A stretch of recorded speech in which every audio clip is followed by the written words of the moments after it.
Good afternoon students. आज class 11 के लिए हम लोग का एक नया बैच स्टार्ट हो रहा है ना। ठीक है, आप लोगों को तो पता ही होगा कि आज है ना नया बैच स्टार्ट हो रहा है। ठीक है, क्या मेरा वॉइस क्लियर है सबको? एक बार माइक ऑन करके कंफर्म कर देंगे। ठीक है, देखते एकदम मेरे से बात करते रहना है। ठीक है, पढ़ाई अपनी चलेगी बिल्कुल जैसे हम लोग ऑफलाइन क्लास में पढ़ते थे ना, एग्जैक्टली वैसे ही यहाँ पे हम लोग ऑनलाइन भी करेंगे। जैसे बोर्ड पे पढ़ते थे वैसे भी होगा। अपने पास पढ़ने का दो तरीका होता है। ठीक है, एक हम लोग बोर्ड पे ऑनलाइन क्लास लेते हैं और एक डिजिटल मोड पे डिजिटल पेन से लेते हैं। दोनों टाइप से आपका क्लास चलेगा, कोई वैसा इश्यू नहीं है।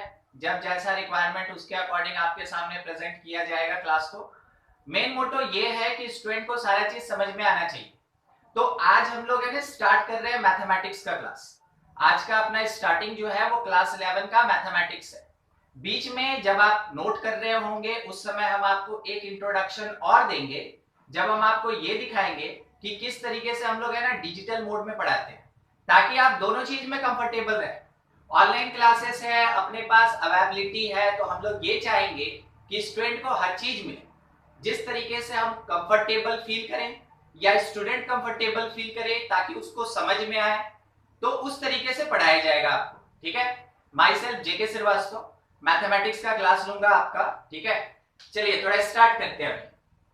आपके क्लास 11 का ज्यादा नहीं, मतलब मुश्किल से 3-4 मिनट अपना छोटा सा एक इंट्रोडक्शन होगा, उसके बाद कंटिन्यू करेंगे चैप्टर से। ऐसा नहीं कि आज आपका डेमो है तो बस हम आपको है ना उसी में लेके चलेंगे। बिल्कुल पढ़ाई होगी। ठीक है, क्योंकि आप थोड़ा सा लेट भी है। हाँ, देखिए क्लास 11 का जो मैथमेटिक्स है,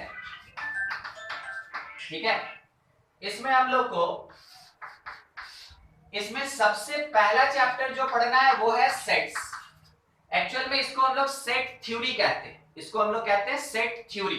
ठीक है, तो सेट आपके क्लास 11 मैथमेटिक्स का एक ऐसा चैप्टर है जिसको आप बोल सकते हैं कि वो मेरा फंडामेंटल। ठीक है, क्लास 11 में जैसे आप 10 से 11 आते हैं तो आपका सिलेबस थोड़ा वास्ट हो जाता है। उस पूरे सिलेबस को पूरे के पूरे ईयर थ्रू आउट अच्छे से कवर करने के लिए हम लोग को बेसिक फंडामेंटल पार्ट्स एकदम क्लियर रखना है, और उसी सेक्शन में ये सेट बिलोंग करता है। तो पहला चैप्टर आपका सेट होगा, दूसरा होगा रिलेशन, उसके बाद आपका फंक्शन। तो ये जो स्टार्टिंग का 3 चैप्टर है, ये जो स्टार्टिंग का 3 चैप्टर है, ये आपको बेसिक फंडामेंटल थ्योरी देगा, जो पूरे के पूरे ईयर थ्रू आउट मैथमेटिक्स में, पूरे कंप्लीट ईयर में आप इसके कॉन्सेप्ट्स को यूज करेंगे। These are basics. ठीक है, these are basic fundamental chapters. ठीक है वो।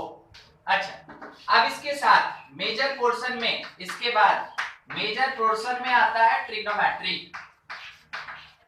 क्लास 11 में आप ट्रिग्नोमेट्री पढ़े हैं, सॉरी क्लास 10 में आप पढ़े हैं, है ना। 11 में भी पढ़ेंगे, बिल्कुल ठीक, 11 में भी पढ़ेंगे। ठीक है, वो अपना भविष्य की बात है, फ्यूचर की बात है।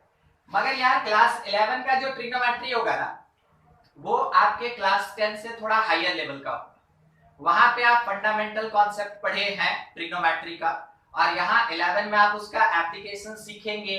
आप ये सीखेंगे कि ट्रिग्नोमेट्री अपने नेक्स्ट लेवल पे कैसे जाता है।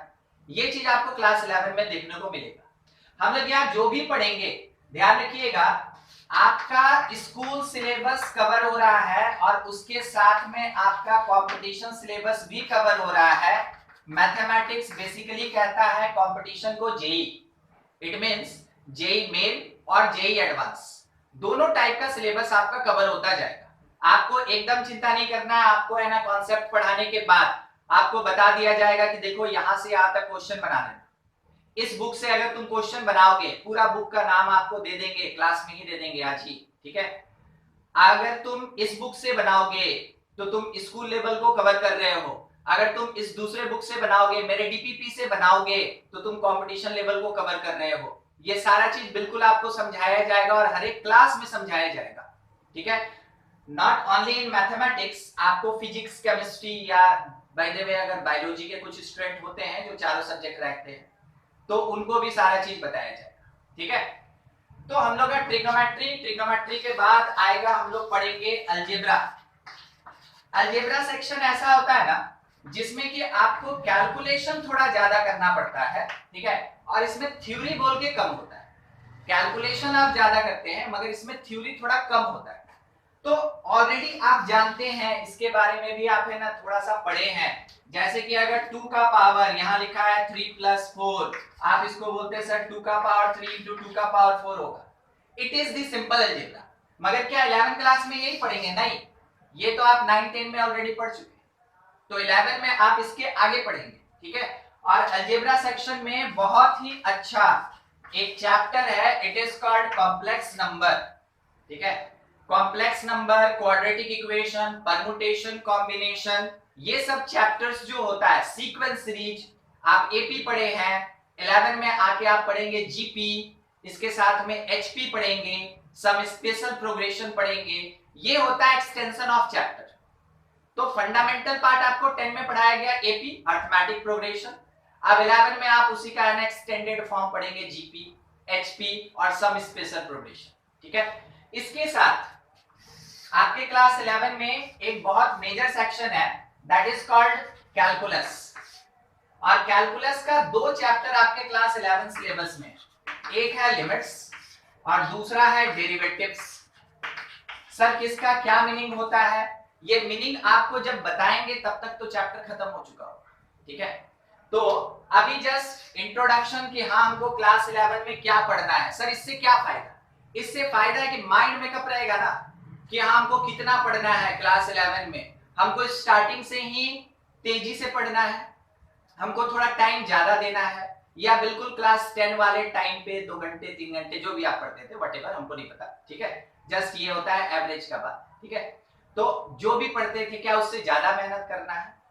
एक आंसर, आपको क्लास 11 में ज्यादा मेहनत करना ही पड़ेगा, ठीक है।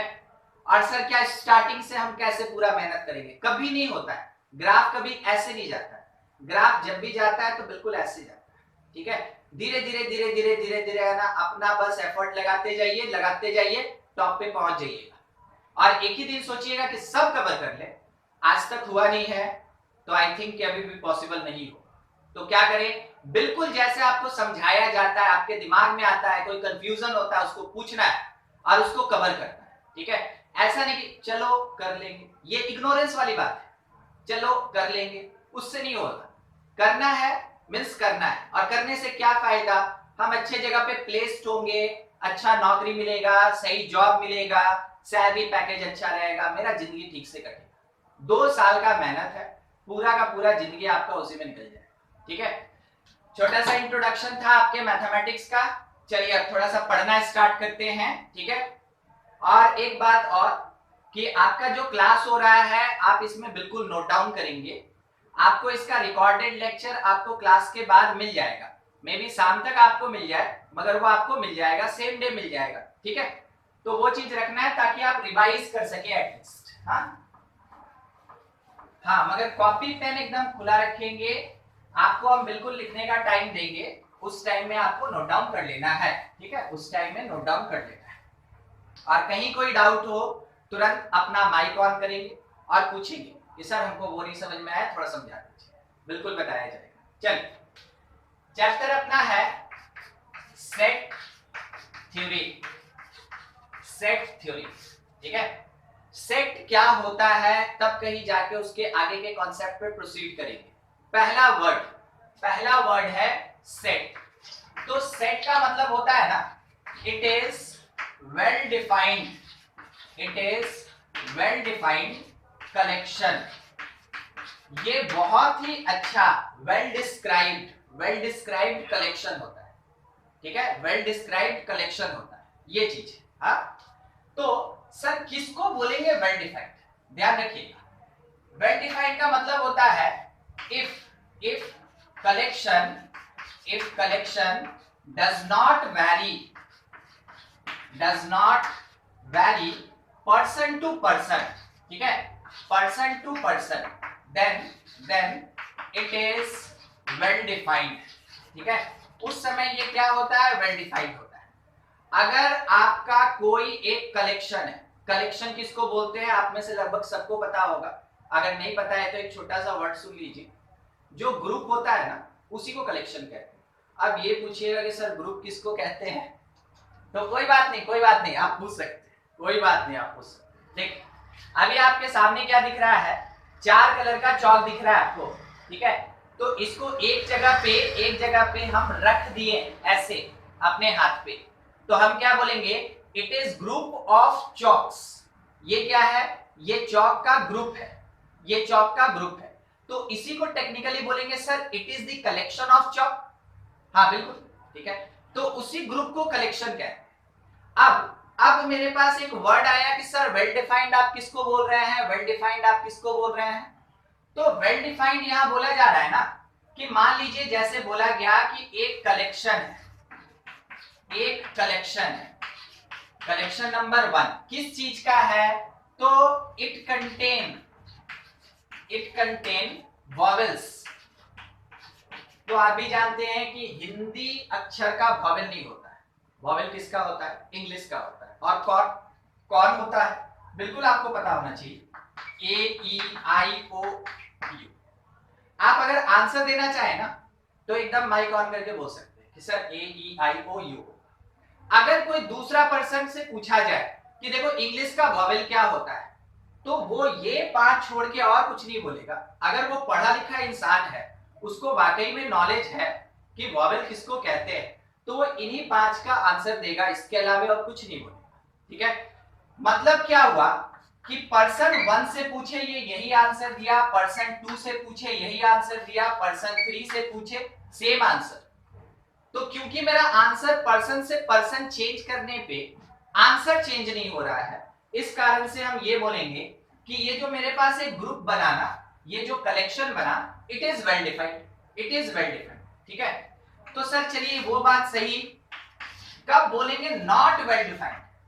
देखिए ज्यादा लंबा इसको खींच के कोई फायदा नहीं है, बहुत सिंपल सा एक वर्ड हम आपको बता रहे हैं जिससे कि आपको पता चल जाएगा कि कब वेल डिफाइंड और कब नॉट वेल डिफाइंड। ठीक है, not well defined if adjective, समझते हैं एडजेक्टिव किसको कहते हैं, इंग्लिश का एडजेक्टिव जो किसी चीज के प्रॉपर्टी को, किसी चीज के कैरेक्टर को, किसी चीज के स्पेशलिटी को रिप्रेजेंट करता है, उसको कहते हैं एडजेक्टिव। तो मान ले रहे हैं एडजेक्टिव में सर कौन सा वर्ड आ सकता है, लाइक मोस्ट, या फिर आप कह सकते हैं टॉलेस्ट, ठीक है, या टॉल, आप कह सकते हैं शॉर्ट। ठीक है, ये सब जो वर्ड होता है ना, जो कि बताता है कि उसका क्या कैरेक्टर है, क्या प्रॉपर्टी है, ऐसा एडजेक्टिव अगर किसी भी स्टेटमेंट में यूज हुआ तो इसका मतलब क्या होता है कि वो वेल डिफाइंड नहीं है, वो वेल डिफाइंड नहीं है। ठीक है, तो आपको केवल क्या ढूंढना है, क्योंकि आपके बुक में ये क्वेश्चन है, हम आपको अभी बता रहे हैं, आप कौन सा बुक यूज करेंगे, आप एनसीईआरटी यूज कर सकते हैं, आप आरडी शर्मा यूज कर सकते हैं, आप आर.एस. अग्रवाल यूज कर सकते हैं। For your school level 3 book का नाम लिए सुनिएगा, NCERT, RS. Agarwal, RD Sharma. ठीक है, इसमें से मेरा प्रेफरेंस है आरडी शर्मा, कारण उसमें बहुत ज्यादा क्वेश्चन होता है, अच्छा से प्रैक्टिस हो पाएगा, तब कहीं जाके आप है ना किसी भी कॉन्सेप्ट को बहुत अच्छे से समझ के और हायर लेवल का फिर क्वेश्चन बना सकते हैं। बाकी आपके पास कोई भी बुक हो, हमको कोई वैसा फर्क नहीं पड़ता, क्योंकि सब में क्वेश्चंस रहता है। एनसीईआरटी में कम रहता है, आर.एस. अग्रवाल में थोड़ा ज्यादा रहता है, आरडी शर्मा में ज्यादा रहता है। ये क्या था पता है, ये बुक का वेट था, ये बुक इतना पतला होता है एनसीईआरटी, आर.एस. अग्रवाल इतना मोटा होता है, आरडी शर्मा इतना मोटा होता है। ठीक है, आप जब बुक खरीदेंगे आपको पता चल जाएगा। अभी तो लॉकडाउन चल रहा है। हाँ देखते हैं, कुछ बोल रहे थे आदित्य, बोलिए बोलिए।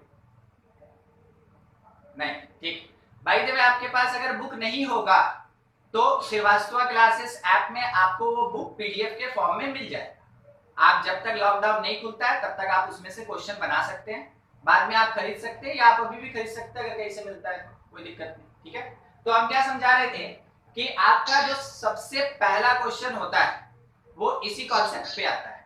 हाँ बोलिए ना आदित्य, बोलिए बोलिए।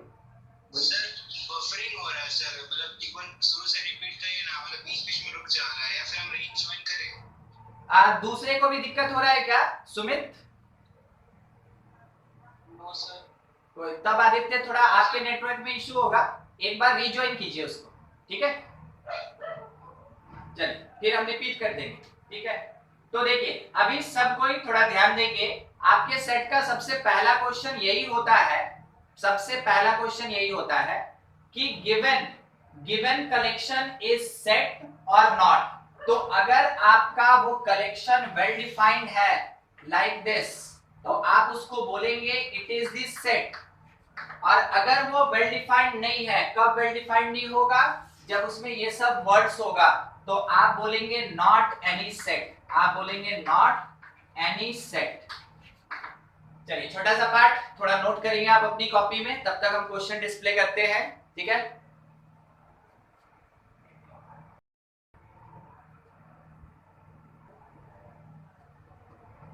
देखिए थर्ड क्वेश्चन लिखा है the collection of all girls in your class. तो किसी एक पर्टिकुलर क्लास में जो गर्ल्स होंगी वो तो फिक्स है ना, वो तो वैरी नहीं कर सकता है, ठीक है, वो वैरी नहीं कर सकता है। तो हम लोग ये कह सकते हैं कि पर्सन टू पर्सन वो वैरी नहीं करेगा, hence it is a set. इस कारण से वो क्या है, एक सेट। हाँ, अगला fourth number the collection of most talented writers of India. Collection of most talented क्या क्या, नॉट अ सेट। जिसको नहीं समझ में आएगा जरूर पूछेंगे, ठीक है। Fifth number the collection of difficult topics in mathematics, not a set. इसके पीछे कारण क्या है ना कि किसी के लिए, एक मिनट, हाँ थोड़ा रुक गए होंगे। हाँ, इसके पीछे कारण क्या है ना कि किसी एक पर्सन को अलजेब्रा थोड़ा है ना डिफिकल्ट लगता है, किसी को कैलकुलस डिफिकल्ट लगता है, किसी को ट्रिग्नोमेट्री डिफिकल्ट लगता है। तो ये पर्सन टू पर्सन डिफिकल्टी जो है वो चेंज होता रहेगा, और क्योंकि डिफिकल्टी चेंज हो रहा है इस कारण से हम लोग बोलेंगे इट इज नॉट सेट। उसके बाद सिक्स नंबर, सिक्स इसी का, collection of novels written by Munshi Premchand,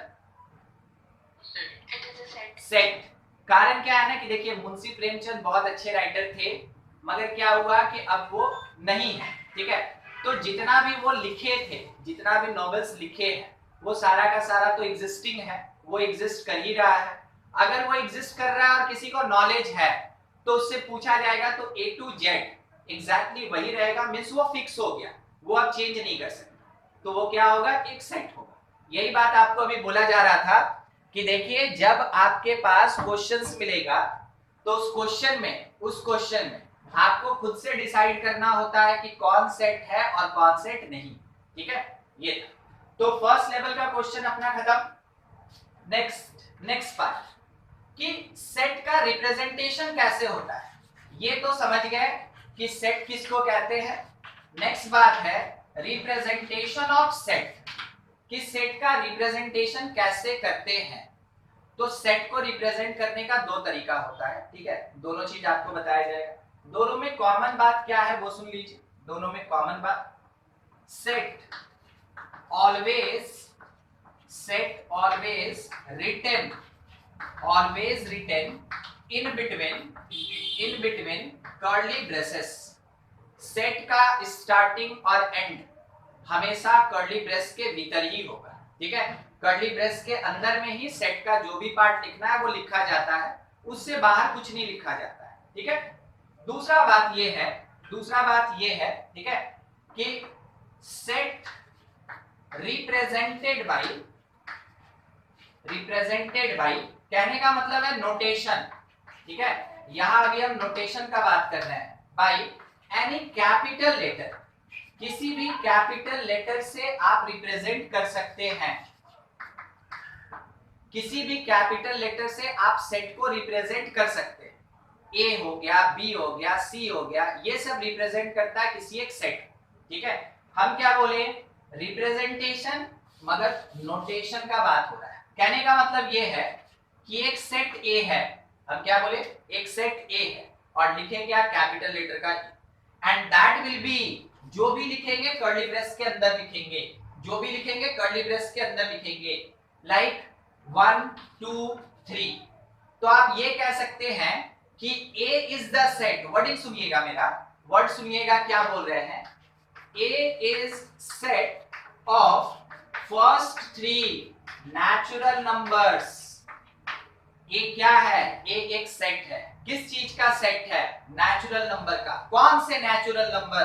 first 3 natural number का ये सेट है। तो ऊपर वाला जो पार्ट है इसमें आपको एलिमेंट्स दिखा, मगर उन एलिमेंट्स का जो स्टेटमेंट है वो आपको सेकंड पोजीशन में या सेकंड स्टेटमेंट में दिखा। तो सेट को रिप्रेजेंट करने का हमेशा दो तरीका होता है। एक है जिसमें इंडिविजुअल एलिमेंट्स लिखते हैं और एक होता है जिसमें स्टेटमेंट या मैथमेटिकल कंडीशन लिखते हैं। फिर से सुनेंगे। एक तरीका होता है जिसमें कर्ली ब्रेस के अंदर इंडिविजुअल एलिमेंट्स लिखा जाता है, ये वाला। और दूसरा रिप्रेजेंट करने का तरीका होता है कि हम लोग मैथमेटिकल स्टेटमेंट लिखते हैं या फिर सिंपल स्टेटमेंट लिखते हैं। तो स्टेटमेंट वर्ड और इंडिविजुअल एलिमेंट, स्टेटमेंट वर्ड और इंडिविजुअल एलिमेंट, ये रिप्रेजेंट करता है सेट को। ठीक है, तो सेट कितने टाइप से रिप्रेजेंट होता है? दो। नाम भी है कुछ क्या सर? बिल्कुल है। ठीक है, सेट के रिप्रेजेंटेशन का दो तरीका, और नेक्स्ट क्वेश्चन उसी के बेसिस पे पूछा जाता है। ठीक है, लिख रहे हैं सेट रिप्रेजेंटेड बाय पहला roster form, it is called roster form, and second one is called set builder form, it is called set builder form। तो सेट को रिप्रेजेंट करने का दो तरीका, एक फॉर्मेट होता है उसको कहते हैं रोस्टर फॉर्म, दूसरा फॉर्म होता है उसका नाम है सेट बिल्डर। तरीका क्या होता है? इंडिविजुअल एलिमेंट्स लिख सकते हैं या मैथमेटिकल स्टेटमेंट लिख सकते हैं। ठीक है, चलिए बोर्ड थोड़ा भर गया है, इसके बाद आपको दिखेगा नहीं, तो थोड़ा नोट कर ले आप, उसके बाद फिर है ना इस पे और अभी आगे डिस्कशन बाकी है। ठीक है, जैसे हो जाएगा बिल्कुल है ना माइक ऑन करके बोल देना है, आगे बढ़ जाएंगे, वेट नहीं करना है। सही है, कहां रिप्रेजेंट करते हैं? इन बिटवीन कर्ली ब्रेसेस, इन बिटवीन कर्ली ब्रेसेस। ठीक है, कहने का मतलब ए कोई एक सेट है, हम लिख दिए 0 2 4, बी कोई एक सेट है, हम ये लिख दिए -1 0 और 1, सी कोई एक सेट है, यहां लिख दिया गया 11 13 17। ठीक है, ये तीन चीज, तीन सेट, ऐसा बहुत सारा हो सकता है। तो क्योंकि आपको ये दिख रहा है कि इस सेट के अंदर कौन कौन सा एलिमेंट लिखा है, then it is called roster form. ये तीनों का तीनों कौन सा form? It is roster form. ठीक है, तो जब कभी भी आपको सेट के अंदर इंडिविजुअल एलिमेंट्स दिखे तो उसको कहते हैं हम लोग रोस्टर फॉर्म। अच्छा, अब इसी रोस्टर फॉर्म पे ही अभी डिस्कशन है, ऐसा नहीं कि हड़बड़ा के खत्म करना है, एक दिन में सिलेबस थोड़ी खत्म होगा, मगर ये गारंटी है कि आपके एग्जामिनेशन से पहले पूरा स्कूल और कंपटीशन का सिलेबस कवर हो जाएगा, खत्म हो जाएगा, और वो भी आपकी स्पीड से, मेरी स्पीड से नहीं, आपकी स्पीड से। ठीक है, तो हम लोग थोड़ा इस पे और डिस्कशन करना चाहते हैं। ठीक है, क्या करना है सर? Use of notation. एक नोटेशन है जिसका यूज समझना है। नोटेशन कौन सा? Belongs to. कौन सा? Belongs to. ठीक है सर, कैसा होता है? इस टाइप का होता है, इसको कहते हैं बिलोंग्स टू। ठीक है, belongs to, it is the notation for belongs to. Belongs, तो कोई किसी चीज से बिलोंग करता है मतलब उसके पास वो प्रेजेंट होता है। समझने वाला लैंग्वेज अलग होता है, बोलने वाला लैंग्वेज अलग होता है, लिखने वाला लैंग्वेज अलग। ठीक है, तो आपको क्या समझना है? आपको समझना है कि बिलोंग का मतलब क्या, जो उसके पास है। तो मेरे पास सबसे पहले 3 सेट है, देख लीजिए ध्यान से, क्वेश्चन यहीं से अभी अराइज करेगा। ठीक है, अगर हम आपसे ये पूछे कि 13 belongs to set A, whether this statement is true or false? False. 13 तो C के अंदर है ना, 13 C के अंदर है। हम क्या पूछे? 13 belongs to A, your statement is false। ठीक है, अच्छा अगर ये पूछ दिया -1 belongs to set B, true or false? ये ट्रू होगा। देखते चलिए सबको, ठीक है, छोटा छोटा चीज। 0 belongs to set B, true और false? 0 belongs to B, it is true. हम पूछे 0 belongs to set C, true और false? false. ठीक है? हाँ, कोई कुछ बोल रहे थे? नहीं, ठीक है, सबका आंसर आ रहा था, बढ़िया, ठीक है, सब कोई एकजुट होके आंसर दिए, इससे बढ़िया क्या हो सकता है? किसी को कोई दिक्कत नहीं हुआ। सेट का ये सेकंड टाइप का क्वेश्चन है। फर्स्ट टाइप था whether the given collection is set और नॉट। सेकंड टाइप है whether the given element belongs to the set और not belongs to the set. तो जहां पे आप फॉल्स लिखे हैं ना, उस जगह पे अगर हम लिखे 13 नॉट बिलोंग्स टू ए, क्या बोलिएगा, ट्रू की फॉल्स? देख लीजिए, जब बिलोंग्स टू बोले तो फॉल्स हुआ, अगर नॉट बिलोंग्स टू बोलेंगे तो वो क्या होगा, ट्रू होगा। बिलोंग्स टू का मतलब है कि सेट के अंदर है, और नॉट बिलोंग्स टू का मतलब सेट के अंदर नहीं। तो जब हम ए सेट को देखें तो ए के अंदर 0 था, 2 था और 4 था, मगर हमसे पूछा 13 के बारे में, हम बोलेंगे ना 13 तो मेरे सेट के अंदर है ही नहीं, और अगर नहीं है इसका मतलब क्या हो गया कि स्टेटमेंट इज ट्रू। ये अपना सेकंड टाइप का क्वेश्चन था, ठीक है। अच्छा, अब हम लोग बढ़ते हैं रिप्रेजेंटेशन के सेकंड फॉर्म पे। रिप्रेजेंटेशन के सेकंड फॉर्म पे ये सब आपको आपके बुक में मिलेगा क्वेश्चन। देखिए, रिप्रेजेंटेशन का जो सेकंड फॉर्म है ना, वो थोड़ा सा कॉम्प्लिकेटेड है, ध्यान रखिएगा, ठीक है। अब क्यों कॉम्प्लिकेटेड है वो भी बता दे रहे। Set builder form, named as set builder form. इसमें स्टेटमेंट बोलते हैं, इसमें अपनी बात को बोलते हैं। तो किसी एक पर्सन का अपने बात को रिप्रेजेंट करने का बहुत डिफरेंट मेथड्स होता है। कोई अपने बात को एकदम स्ट्रेट फॉरवर्ड कहता है, कोई अपने बात को थोड़ा घुमा के बोलता है, और कोई अपना बात है ना ऐसे जगह पे फेंक देगा, समझना दूर की बात, ठीक है। तो क्योंकि स्टेटमेंट का यहाँ पे आपको इशू है, तो स्टेटमेंट समझना होगा, इस कारण से सेट बिल्डर फॉर्म है ना थोड़ा सा ऐसा होता है जिसमें दिमाग लगाना होता है, थोड़ा क्यूरियस होके उस पर सोचना पड़ता है, ठीक है। ये इसकी तरह स्ट्रेट फॉरवर्ड नहीं होता। और एक बात, सेट बिल्डर खुद में क्वेश्चन है, मगर उस क्वेश्चन को सॉल्व करने का तरीका रोस्टर फॉर्म है। सर ये क्या बोले, आप भी बात घुमा के बोल, ठीक है।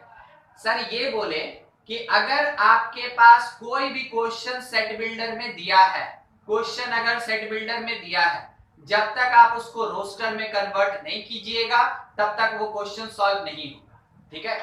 बस यही बात बोल रहे। अब देखिए सेट बिल्डर होता कैसा है, इन्हीं सबको लिखेंगे ताकि आप कंपेयर कर सकें।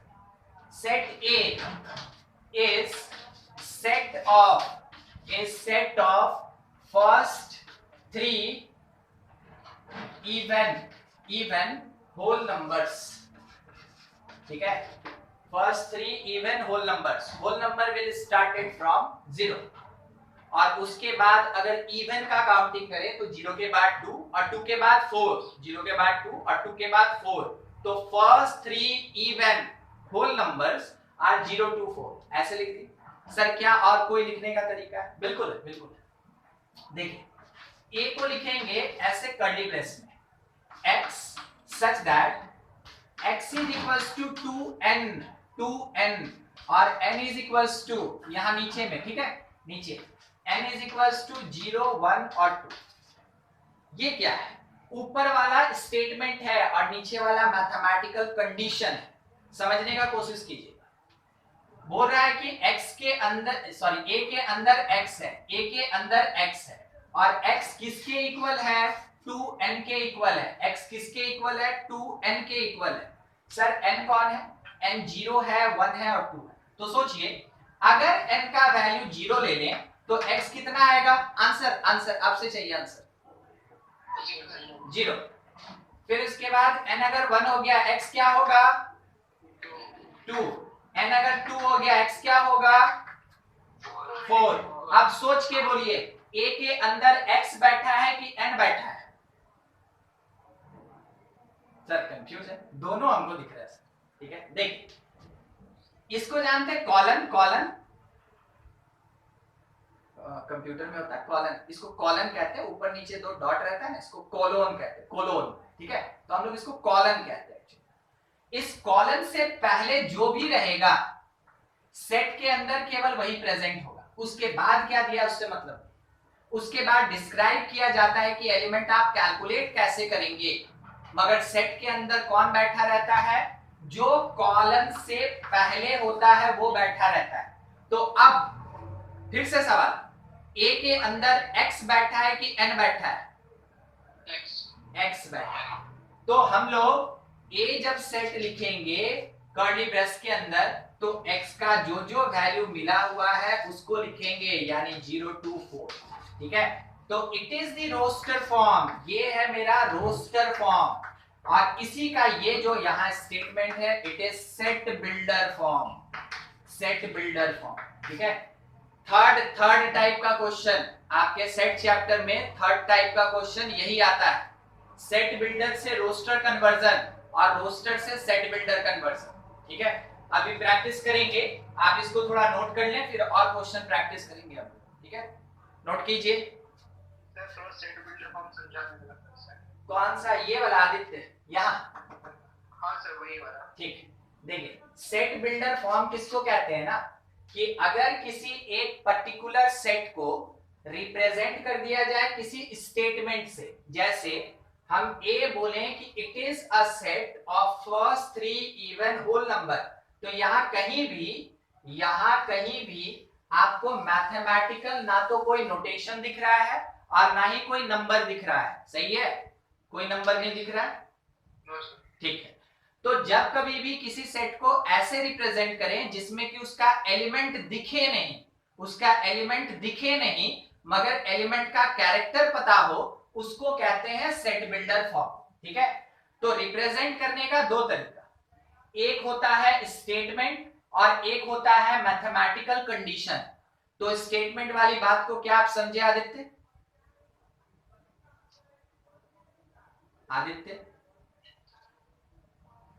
नहीं है क्लास में? हाँ बीच में रुक जा रहा है सर, बीच में रुक जा रहा है।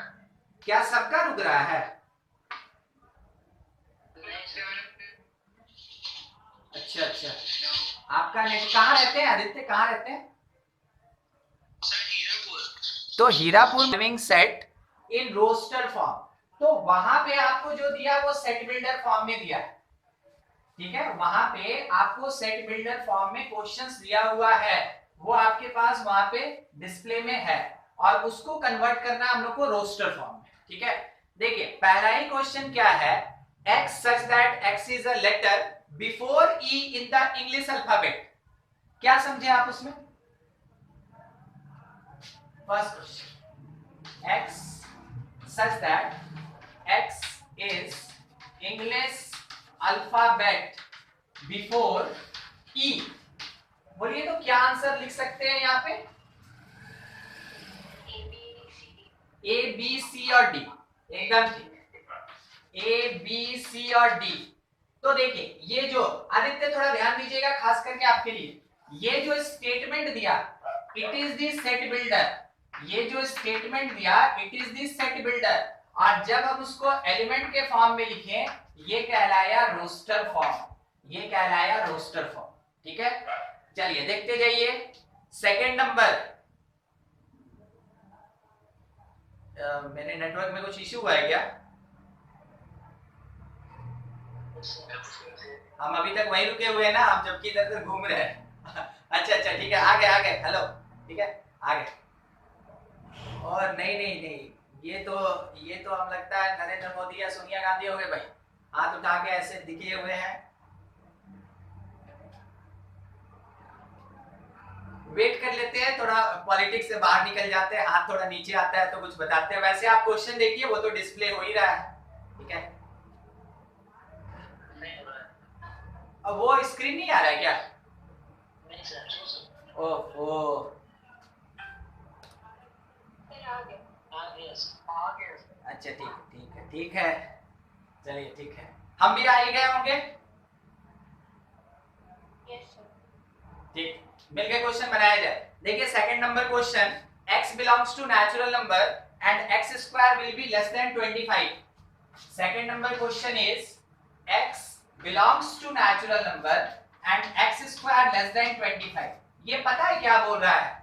ये बोल रहा है ना कि वैसे नंबर को लो जिसका स्क्वायर 25 से छोटा होगा, मगर number must be natural number, ठीक है। नंबर कैसा होना चाहिए मेरा? नेचुरल नंबर होना चाहिए, नेचुरल नंबर होना चाहिए। तो सोचिए, क्या 1 का स्क्वायर 1 होता है जो लेस देन 25 है? ट्रू। 2 का स्क्वायर 4 होता है जो लेस देन 25 है? ट्रू। क्या 3 का स्क्वायर 9 होता है लेस देन 25 है? ट्रू। 4 का स्क्वायर 16 होता है लेस देन 25 है? ट्रू। 5 का स्क्वायर 25 होता है लेस देन 25 है? फॉल्स। क्योंकि ये तो बोला लेस देन ना, यहाँ इक्वल टू नहीं दिया है, लेस देन छोटा होना चाहिए, तो ये हम नहीं लेंगे, ये हम नहीं लेंगे। तो क्या लेंगे सर? आप 1 4 9 16 नहीं, x लेना, x x x x x। तो x है 1, x है 2, x है 3, x है 4। तो सर इसका जो रोस्टर फॉर्म होगा उसमें क्या हमको 1 2 3 और 4 लिखना है? बिल्कुल, आपको 1 2 3 और 4 ही लिखना है, ठीक है। तो ये था अपने पास सेट बिल्डर फॉर्म, और लास्टली हम लोग किसमें रिप्रेजेंट कर दिए? Roster form. आइए थर्ड नंबर क्वेश्चन देखिए स्क्रीन पे। x is a prime number and lies between 10 to 20। x एक प्राइम नंबर है और 10 से बड़ा और 20 से छोटा है। क्या आपके दिमाग में आया प्राइम 10 से 20 के बीच का? 11 13 17 एंड 19। बिल्कुल ऐसे ही आपको आंसर देना, यही होगा रोस्टर फॉर्म, ठीक है। क्या कह रहा है? x says that x is prime and x will be greater than 10 but less than 20। ये हुआ सेट बिल्डर। आप बोलेंगे देखिए 10 से बड़ा अगर कोई प्राइम है तो वो 11 है, उससे बड़ा 13 है, उससे बड़ा 17 है, उससे बड़ा 19, 20 से ऊपर तो जाएंगे, ठीक है। आइए फोर्थ नंबर क्वेश्चन, खुद से सॉल्व कीजिए, खुद से सॉल्व कीजिए, आंसर बोलिए।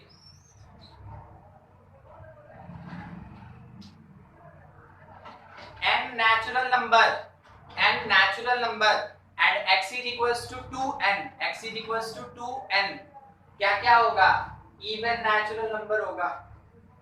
Fourth number, x such that x belongs to natural number and x is equals to 2n,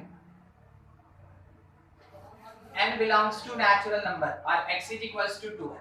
तो आप कह सकते हैं कि n के जगह 1 पुट किए तो x आया 2 4 6 8 एंड सो ऑन। ये अपने पास आएगा इस सेट का आंसर, ठीक है। ये अपने पास इस सेट का आंसर होगा। तो देख रहे हैं, अब थोड़ा बंद करें, थोड़ा और थ्योरी, उसके बाद फिर आगे पढ़ते हैं। देख, बहुत छोटा सा बात है, ज्यादा बड़ा नहीं, ठीक है, यहीं पे ले लेंगे हम। In any set elements does not repeat। किसी सेट के अंदर एलिमेंट को हम लोग बार बार रिपीट नहीं करते, किसी सेट के अंदर एलिमेंट को हम लोग बार बार रिपीट नहीं करते, ठीक है। क्या उधर दिख रहा है वो? एक अब थोड़ा अच्छा से क्लियर होगा। हाँ, किसी सेट के अंदर एलिमेंट को हम लोग बार बार रिपीट नहीं करते। तो रिपीट नहीं करते सर, इसका मतलब क्या हुआ? क्या करें? वन टाइम लिखिए, एक बार लिखिए। जैसे आपसे बोला, जैसे आपसे क्वेश्चन ये बोला, फॉर्म अ सेट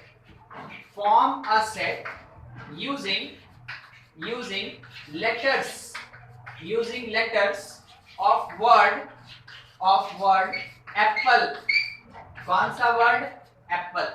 एप्पल के लेटर्स को यूज करके, एप्पल वर्ड के लेटर्स को यूज करके एक सेट बनाओ। आंसर यहाँ पे मेरा, हम क्या किए? कर्ली ब्रेस डालें, उसमें ए एक बार लिखे, फिर उसके बाद पी 2 बार है ना, हम एक ही बार लिखेंगे क्योंकि रिपीटेशन अलाउड नहीं। तो ए पी और एल ई, ये बन गया मेरे पास सेट। कौन से वर्ड से? एप्पल वर्ड से, एप्पल, ठीक है।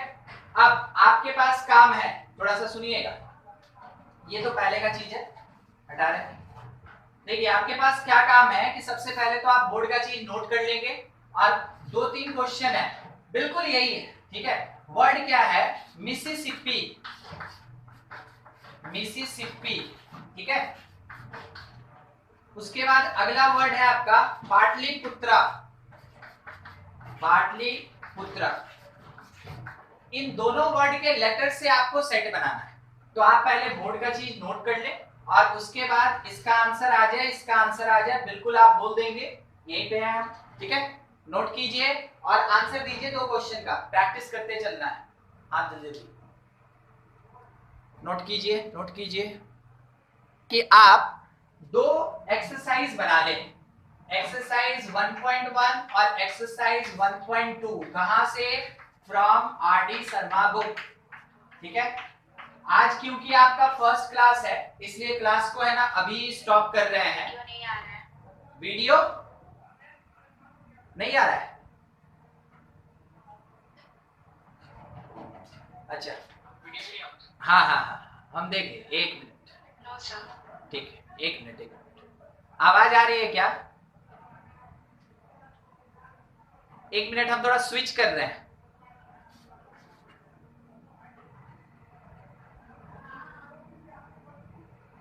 हम स्विच कर रहे हैं एक नेटवर्क से दूसरे पे। आ गया होगा, है ना? थोड़ा स्विच करना पड़ गया एक्चुअली में नेटवर्क का।